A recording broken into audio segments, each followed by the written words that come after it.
flu season is nearly here in the United States, and many will get those flu jabs, but a lot of people won't.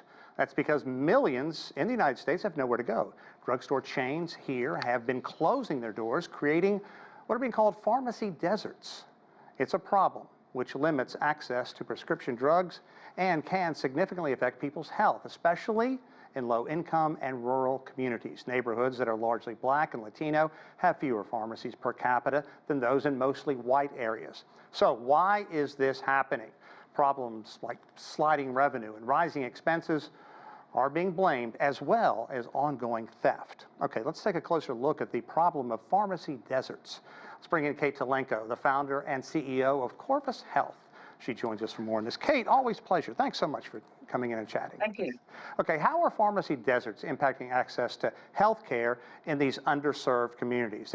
It really isn't overstating it to say that pharmacies can be virtual lifelines in many rural or low-income areas. Absolutely. For most communities, the pharmacy is the closest part of the health system. And for example, you get more than your prescription drugs there. You can talk to a pharmacist about complications. You can talk to them about side effects. You can buy non-prescription medications. You can buy consumables such as Band-Aids or antibiotic ointment. You can get your vaccinations and flu, COVID, a lot more vaccinations now. You also can often check your blood pressure. So there's really a lot of services that pharmacies provide, and so their loss. In fact, last year, one pharmacy closed every day. Their loss is a significant loss to these rural communities and these urban communities. Yeah, it's not just rural areas as well. Your thoughts on the pressures that pharmacies face, like those in New York City, to sell certain medications, such as the abortion pill? Yes, so that's become much more controversial since the Dobbs decision, because increasingly people are turning to telemedicine. So if you live in a state that does not allow, surgical abortions past a certain point, you can still get the telemedicine services, and you can get the medicine shipped to you. And so the shipping kind of bypasses that. But if you have to rely on an in-person pharmacy, that can indeed restrict access to medical abortion. And to pick up on something you were saying earlier, what strategies do you believe are most effective in addressing the problem of pharmacy deserts? Because a study that I read before I came out here showed that one out of every 4 U.S. neighborhoods no longer has access to pharmacies within a reasonable distance. Yes, it needs to be a multi-pronged approach. For one thing, we perhaps need to change the way pharmacists and pharmacies are paid.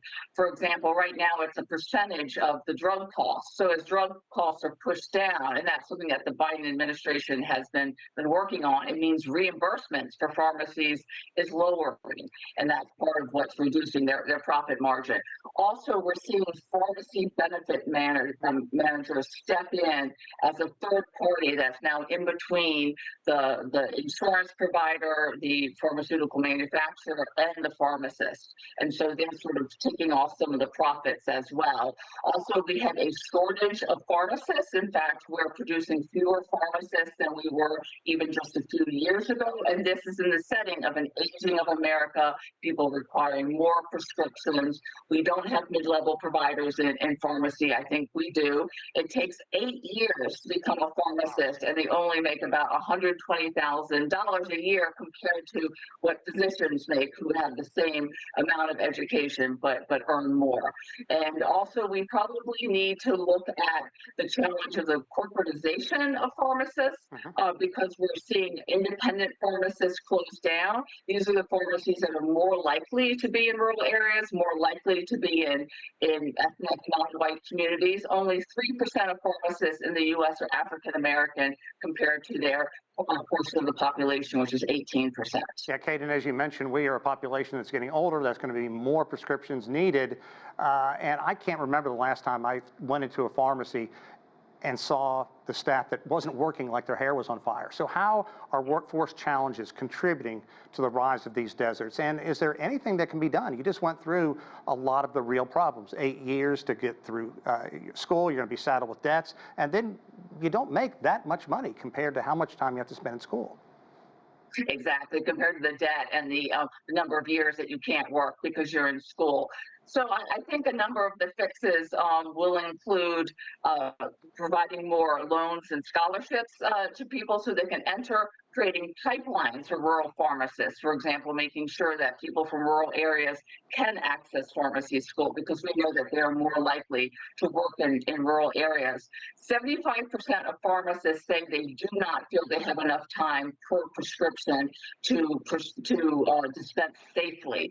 So perhaps we need rules on the number of prescriptions per hour that a pharmacist can dispense, and that of course will depend on the complexity of the drugs. Also, as I mentioned, perhaps we need a mid-level provider for pharmacists, with someone with 4 years of training, and so that would be in between the pharmacist with 8 years of training and a pharm tech with 1 to 2 years of training. And also, I think we need to come up with ways to incentivize people to be able to start their own private practices, their own private pharmacies. The challenge is that as medicine and as health systems in the US and the rest of the world become more complex, it's more difficult for an individual to sort of start their own business. That's why you see the taking over of corporates. But if individuals can start their own business, we are much more likely to see them open in these pharmacy deserts.